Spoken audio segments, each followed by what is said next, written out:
पहले हम सोचते थे कि हमारे जीवन में जो दुख है उसके जिम्मेदार हम हैं, लेकिन जब हमने एक एक्सीडेंट देखा जिसमें गाड़ी चलाने वाले की गलती नहीं थी, एक दूसरा आदमी अपोजिट साइड से आ रहा था जिसने साइकिल वाले को कुचल दिया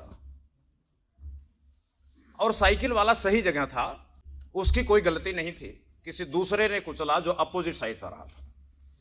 तो ये पता चली कि इस जीवन में हमारे दुखों का कारण हम ही नहीं है, दूसरे भी हैं। अब दूसरे कौन है? क्या पड़ोसी है, या फिर हमारी कोई पड़ोसी जाति है, हमारा पड़ोसी धर्म है, या कोई पड़ोसी देश है।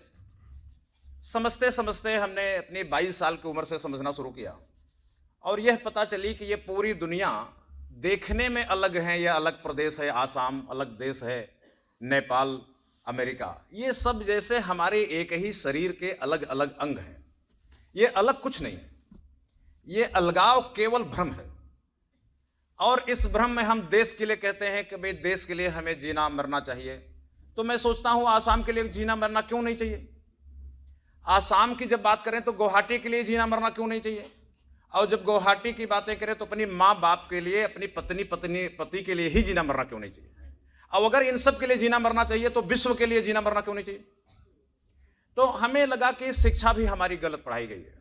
हमें कहा जाता देश से प्रेम करो लेकिन परदेश से मत करना, और देश से प्रेम करते करते गुवाहाटी से दिल्ली तक जाना, अमृतसर तक प्रेम करना, और अमृतसर के आगे प्रेम मत कर लेना क्योंकि आगे दूसरा देश शुरू होता है।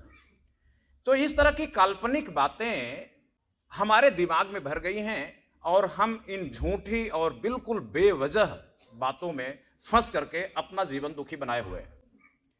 आज ये बात आती है, जो आज का कॉन्फ्रेंस का विषय है, कि हमें ग्लोबल राइट्स चाहिए। कभी आपने सुना नहीं होगा, यूनिवर्सल राइट सुना होगा, ह्यूमन राइट सुना होगा, कॉन्स्टिट्यूशनल राइट सुना होगा, लीगल राइट्स भी सुना होगा, कानूनी अधिकार, संवैधानिक अधिकार, मानवाधिकार, ये सब बातें सुनी होगी, लेकिन ग्लोबल राइट नहीं सुना होगा। ये ग्लोबल राइट बेसिकली अगर हम गूगल से भी या आर्टिफिशियल इंटेलिजेंस को भी बोलते हैं कि बताओ क्या है, तो वो यूनिवर्सल ह्यूमन राइट्स के रूप में ट्रांसलेट करता है। यानी ग्लोबल राइट्स के बारे में अभी तक कंसेप्ट क्लियर नहीं है और दुनिया को वो समझ भी नहीं है कि ग्लोबल राइट्स क्या है। हमारा कॉन्स्टिट्यूशन हमें एक जीने का अधिकार देता है। अगर हमारा पड़ोसी मारेगा तो कॉन्स्टिट्यूशन, संविधान के कारण हम पुलिस के पास जाएंगे, अदालत में जाएंगे, और जो हमें मारेगा, हमारे घर में आग लगाएगा, उसको सजा दिलाना पुलिस का, अदालत का काम। यह तो तब है जब हमारा पड़ोसी हमारे ऊपर हमला करे। लेकिन अगर पड़ोसी देश हमला करे तब क्या करें? अगर चीन हमला करेगा, अमेरिका हमला करेगा, हमारे मकानों पर मिसाइलें गिरने लगेगा, तब हम किस थाने में जाएंगे? तब हम किस कोर्ट में जाएंगे? हम कहां अपनी रिट फाइल करने जाएंगे कि हमें जीने का अधिकार है और जो हमला किया है उसको सजा मिलनी चाहिए?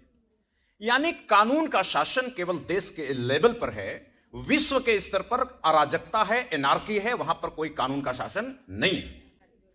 अगर पड़ोसी हमला करेगा तो पुलिस अरेस्ट करेगी, लेकिन पड़ोसी राष्ट्रपति, पड़ोसी प्रधानमंत्री हमारे देश पर हमला करेगा तो अरेस्टिंग नहीं होगी, प्राइम मिनिस्टर और प्रेसिडेंट अरेस्ट नहीं होगा। वो एक सोवरेनिटी, संप्रभुता के कवच में सुरक्षित है। एक ऐसा कवच उसने चारों तरफ घेर रखा है कि मैंने पड़ोसी देश पर मिसाइलें इसलिए गिराई हैं कि इसमें हमारा नेशनल इंटरेस्ट है, यानी हमारे देश के लोगों का फायदा है। रूस का कौन सा फायदा है कि उसने यूक्रेन पर मिसाइलों की बारिश कर दी और लगभग 4 लाख लोग मार दिए गए, 46,000 लोग फिलिस्तीन में उनकी लाशें गिर गई और 1,80,000 लोगों के हाथ पैर कट गए, उनकी आंखें फूट गई और वह विकलांग हो चुके हैं। 1,80,000 लोग। लीबिया और सीरिया में कितने जाने गए हैं, लेबनान में कितनी जाने गई हैं, उसकी कोई रिपोर्ट नहीं है। हम कैसे मान के चलें कि भारत में यूक्रेन जैसा हमला कल नहीं होगा? यह आश्वासन मुझे कौन देगा? और अगर हमारे घरों पर बम गिरेंगे, मिसाइलें गिरेंगी, तो हम किस पुलिस स्टेशन में जाएंगे? इसलिए हमें हमारे देश का संविधान हमारी सुरक्षा नहीं कर सकती, हमारे देश की पुलिस हमारी सुरक्षा नहीं कर सकती, हमारे देश की सरकार हमारी सुरक्षा नहीं कर सकती। हमें पूरे दुनिया में एक सरकार चाहिए, पूरी दुनिया की एक पुलिस स्टेशन चाहिए, पूरी दुनिया की एक अदालत चाहिए, जहां हम एक पड़ोसी राष्ट्रपति और प्रधानमंत्री या किसी भी दोषी व्यक्ति के खिलाफ मुकदमा दर्ज करा सकते हो, अपने लिए सुरक्षा मांग सकते हो, रिट दाखिल कर सकते हो। यह हमारा ग्लोबल राइट है। ये हमारा नेशनल राइट्स नहीं है, कॉन्स्टिट्यूशनल राइट भी नहीं है, ये पूरी धरती पर वैश्विक अधिकार है। ये अधिकार अलग से डिस्कशन होने चाहिए और इस पर इंटरनेशनल ट्रीटी होना चाहिए, अंतरराष्ट्रीय संधि होना चाहिए। इसी संधि का नाम रखा है global agreement on participation and peace. ये जो गैप शब्द है, ये गैट की थोड़ा सा मिलता जुलता है। वो globe general agreement on tariffs and trade 84 में एक एग्रीमेंट हो चुका है पूरी दुनिया के देशों में कि एक देश की सामान दूसरे देश में बिना रोक टोक के जाएगी आएगी। टैरिफ लगाना, इंपोर्ट ड्यूटी एक्सपोर्ट ड्यूटी लगाना गलत माना जाएगा। इसके लिए विश्व व्यापार संगठन विधिवत काम कर रहा है। लेकिन अगर मेरे पास बिजनेस करने के नाम पर कोई सामान बेचने को नहीं है, मेरे पास जूता नहीं है कि मैं अपने जूते को उस देश में जाके बेचूं जिस देश में बहुत महंगा बिकता है और मैं मुनाफा कमाऊं। मेरे पास कुछ भी बेचने को नहीं है, मेरे पास चावल नहीं है बेचने को, मेरे पास दाल नहीं है, मेरे पास कपड़ा नहीं है, जूता नहीं, कुछ भी बेचने को नहीं है दूसरे देश में। हां, हमारे पास एक चीज है, हमारे पास श्रम है, मेहनत है कि हम अपना श्रम बेच करके दिहाड़ी ले सकते हैं, मजदूरी कमा सकते हैं। मेरे श्रम को बेचने के लिए अगर सबसे महंगी बाजार अमेरिका है, सबसे महंगी बाजार ऑस्ट्रेलिया है या यूरोप है, तो अगर जूता बेचने वाला महंगी जगह जाके बेच सकता है, तो श्रम बेचने वाला, मजदूरी करने वाला उस देश में जाके मजदूरी क्यों नहीं कर सकता? जिस समय यह बात आ रही थी कि दुनिया की बाजार खोली जाएगी, उस समय श्रम की बाजार को बंद क्यों किया गया? अगर एलन मस्क और माइक्रोसॉफ्ट वाले अपना सॉफ्टवेयर, कंप्यूटर, लैपटॉप इंडिया में बेच के कमाई कर सकते हैं, तो हम आसाम के लोग, बिहार के लोग, तमिलनाडु के, पंजाब के लोग, हम यहां से अमेरिका जाके श्रम बेच करके कमाई क्यों नहीं कर सकते हैं? हमारे ऊपर वीजा पासपोर्ट की कंडीशन क्यों लगाई गई? अगर जूता बेचने वालों को आजादी मिल गई, तो श्रम बेचने वालों को भी पूरी दुनिया में आने जाने की आजादी और वहां मेहनत मजदूरी करने की आजादी मिलनी ही चाहिए। इसके लिए यह हमारा ग्लोबल राइट है, वैश्विक अधिकार है। तीसरी बात, धरती गर्म हो रही है। इस साल आप देख रहे हैं इतनी ठंड नहीं पड़ी है। हमने तो अपना एक स्पेशल कुर्ता ऊनी बनवा रखा है, ठंडियों में पहनता था। ये पहली साल ऐसा हुआ है कि मुझे अपने स्पेशल कुर्ते की जरूरत नहीं पड़ी। यानी इतना तेजी से जो परिवर्तन हो रहा है, अगर धरती इतना तेजी से गर्म होगी तो 10-20 साल, 30 साल बाद ये धरती पर कोई रहेगा नहीं। इस धरती पर जिंदा रहना हमारा ग्लोबल राइट है। यह भारत का संविधान, भारत की सरकार नहीं कर सकती, किसी देश की सरकार नहीं कर सकती। इसलिए यूएनओ को यूएनजी बनाने की जरूरत है, जो आपकी कैप पर, टोपियों पर लगा है। मेरे मित्रों, एक बात और, सरकार के काम क्या होते हैं? हम जब छोटे थे तो हम सुनते थे सरकार का काम है रोटी, कपड़ा, शिक्षा, चिकित्सा। ऐसे रोटी, कपड़ा, मकान, शिक्षा, चिकित्सा और सुरक्षा, ऐसे कुल 6 लोग 6 बात बोलते हैं। मैं जरा एक एक की जरा परीक्षा ले लेता हूं। रोटी, देश की सरकार रोटी नहीं दे सकती। कारण, देश की सरकार रोटी देने के लिए फिर उसे जो कृत्रिम गरीबी है, जानबूझ के गरीबी बना के रखा है, उसे खत्म करना पड़ेगा। ये जानबूझ के जो सरकार गरीबी रखती है, वो इसलिए कि सस्ते मजदूर मिले, हमारे मिल कारखाने, खेत खलिहान का सामान सस्ता पैदा हो और दूसरे देश में सस्ता बेचें। अब दूसरे देश में सस्ता बेच के डॉलर कमाने के लिए हमें अपने देश को, दुनिया के सभी देशों को, अपने अपने 80% नागरिकों को जानबूझ के गरीब और गुलाम रखना पड़ता है। उनके पास पैसा नहीं रहेगा तो मजबूरी में कम पैसे में काम करेंगे। आज न्यूनतम मजदूरी अधिनियम के तहत 25,000 रुपया, 18 से 25,000 रुपया मिलना चाहिए, लेकिन बेरोजगारी और गरीबी इस कदर सरकार ने बना के रखा है कि कोई आदमी 8,000, 7,000 में काम करता है। एक भाई बंबई में 9,000 में नौकरी पाया, दूसरा सगा भाई जाके हाथ जोड़ा मालिक को, बोला बाबूजी मुझे 8,000 दे दो, बच्चे भूखे हैं, 8,000 में काम कर लूंगा। कानून कहता है कि 18,000 से नीचे नौकरी देना, किसी को सर्विस देना, वेतन देना अपराध है, क्राइम है। और मजदूर खुद ही 18,000 लेने को तैयार नहीं है, वो 9,000 वाला अपना भाई हटा के 8,000 रुपए नौकरी कर रहा है। और यह है, लोग समझते हैं कि लोग दोषी हैं, सरकार दोषी है, सरकार जानबूझ के ऐसा कर रही है। और भारत की सरकार दोषी नहीं है, नेपाल की भी सरकार दोषी है, बांग्लादेश की भी सरकार दोषी है। दुनिया भर की सारी सरकारें कृत्रिम गरीबी, आर्टिफिशियल गरीबी अपने देशों में बना के रखे हुए हैं, जिससे गरीब रहेंगे तो आराम से कम पैसे में काम करेंगे। अब अगर गरीब रहेंगे तो रोटी नहीं खाएंगे, तब दूध नहीं पिएंगे, तब बीमार हो जाएंगे। तो जब बीमार हो जाएंगे तो सरकार का दूसरा काम है स्वास्थ्य। तो स्वास्थ्य का काम सरकार नहीं कर सकती, क्योंकि कृत्रिम गरीबी है। अब तीसरी बात क्या? शिक्षा। जब लोगों के पास पैसा नहीं होगा और दूध नहीं बच्चे पिएंगे तो आपके पड़ोस में स्कूल खोलने से पढ़ेंगे नहीं, क्योंकि पढ़ने के लिए एक मिनिमम स्टैंडर्ड का इकोसिस्टम चाहिए। अगर घर में बदबू है, गंदगी है और रात में सोने के लिए मच्छर काट रहे हैं, रात भर बच्चा चीख रहा, चिल्ला रहा है, सवेरे स्कूल जाके नहीं पढ़ पाएगा, स्कूल में सोएगा। वो जो मिनिमम इकोसिस्टम है वो सरकार नहीं दे सकती, तो स्कूल खोलने से शिक्षा नहीं मिलेगी। अब रोटी नहीं दे सकती सरकार, शिक्षा नहीं दे सकती, स्वास्थ्य नहीं दे सकती। सुरक्षा मैं पहले बता चुका कि सुरक्षा देना विश्व की सरकार का काम है, किसी देश की सरकार सुरक्षा नहीं दे सकती। अगर यूक्रेन की सरकार यूक्रेन के लोगों को सुरक्षा नहीं दे पाई तो भारत की सरकार अपने देश को, नेपाल की सरकार अपने देश के लोगों को सुरक्षा नहीं दे सकती। अब ये चौथा भी खत्म हो गया, मकान। जब सरकार जानबूझ के गरीबी बनाएगी और नोट छापेगी और वो नोट अडानी अंबानी के घर भेज दिया करेगी, नोट के बंडल, और लोगों के घर पैसा नहीं आने देगी, यह कह करके ये राजनीतिक अंधविश्वास कि लोगों को पैसा मिलेगा तो काम करना बंद कर देंगे, यह जो निकम्मेपन का राजनीतिक पॉलिटिकल सुपरस्टिशन है, तो जब पैसा नहीं जाएगा तो मकान कैसे मिलेगा? तो सरकार मकान नहीं दे सकती, सरकार शिक्षा नहीं दे सकती, सरकार सुरक्षा नहीं दे सकती, स्वास्थ्य नहीं दे सकती, रोटी नहीं दे सकती। एक बात और बची थी, काम देगी कहते थे। अब वो काम भी पढ़े लिखे लोगों का काम कंप्यूटर और आर्टिफिशियल इंटेलिजेंस लेके खा गया है, और अनपढ़ लोगों का काम ये ट्रैक्टर, जेसीबी मशीन और बुलडोजर खा गया है, रोबोट खा गया है। अब न पढ़े लिखे लोगों को काम मिल सकता है, न अनपढ़ लोगों को। अब सरकार का जो 7वां काम था, काम देना भी सरकार के अधिकार क्षेत्र से बाहर है, वो भी नहीं कर सकती। अब यह बताइए कि फिर टैक्स का पैसा सरकार क्यों ले रही है? ये 50 लाख करोड़ खर्चा करने वाली सरकार की एक भी जिम्मेदारी निभा नहीं सकती।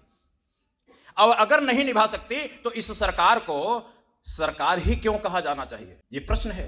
इसलिए हम ये कह रहे हैं कि अगर सरकार होगी तो विश्व स्तर पर ही हो सकती है, विश्व स्तर के नीचे कोई सरकार संभव नहीं है। और इस सरकार के लिए एक इंटरनेशनल ट्रीटी, अंतरराष्ट्रीय संधि होनी चाहिए। हम कोई खूनी क्रांति की बात नहीं कर रहे हैं, शांति से बात हो जाएगी, एक संधि होनी चाहिए। तीसरी बात, पूरी दुनिया में यह गैप की संधि पर दस्तखत कराने के लिए भारत सरकार के अंदर, नेपाल सरकार के अंदर, Bhutan, Bangladesh, America, Japan, Germany, दुनिया भर की सारी सरकारों के अंदर एक मंत्रालय बनाना चाहिए, जिसको हम कहना चाहते हैं शांति और भागीदारी मंत्रालय। भागीदारी हम इसलिए जोड़ते हैं कि अगर भारत की बाजार से अमेरिका पैसा कमाता है तो अमेरिकन लोगों के ऊपर जो इनकम टैक्स लगता है, प्रॉपर्टी टैक्स लगता है, वो पैसा इंडिया में खर्च होना चाहिए। पूरी दुनिया का एक इनकम टैक्स आयकर विभाग बनना चाहिए जो छापा अमेरिका में भी मारे, क्योंकि भारत की कमाई अमेरिका जा रही है तो अमेरिका की आमदनी का जो टैक्स लगे वो भारत पे खर्चा होना चाहिए। इसलिए दुनिया की भागीदारी मंत्रालय भी बनना चाहिए। हम ये कहते हैं कि SC, ST, OBC को भागीदारी नहीं मिली, सवर्णों ने कब्जा कर लिया, उनकी सरकारी नौकरियां कब्जा कर ली, पॉलिटिकल पोस्ट कब्जा कर लिए, विधायक सांसद की कुर्सियां कब्जा कर ली, उन्होंने संसाधन कब्जा कर लिए, जमीन कब्जा कर लिए, मकान कब्जा कर लिए, पैसा कब्जा कर लिया, सोना चांदी कब्जा कर लिया, सवर्णों ने कब्जा कर लिया।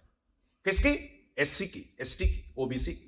लेकिन हम कभी यह राजनीतिक मंचों पर चर्चा सुनते नहीं है कि भारत की जमीन, भारत का पैसा, भारत का सोना चांदी, भारत की समृद्धि को अमेरिका ने कब्जा कर ली, यूरोप के लोगों ने कब्जा की। हमारे आयात निर्यात के जो सिस्टम है, इसमें हम कमाते रहेंगे पीढ़ी दर पीढ़ी, और अमेरिका वाले जो विकसित देश लोग बैठ के खाते रहेंगे। इसलिए सवर्णों और गैर सवर्णों में ही भागीदारी का लड़ाई नहीं होनी चाहिए, बल्कि विकसित देशों और अविकसित देशों के बीच भी भागीदारी की लड़ाई होनी चाहिए।